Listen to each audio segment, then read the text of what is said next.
Assalamualaikum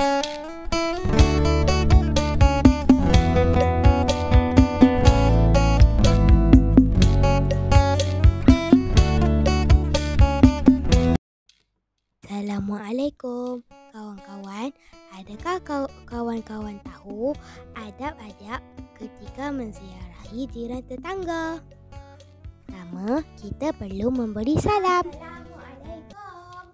Saya datang nak raya. Yang kedua, kita perlulah bersopan santun dan menghormati tuan rumah.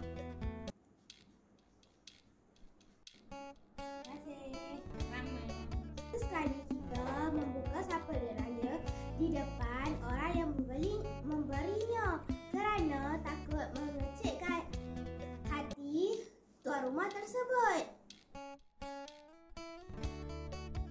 Saya Maria Farha binti Muazzin ingin mengucapkan selamat Hari Raya Aidilfitri.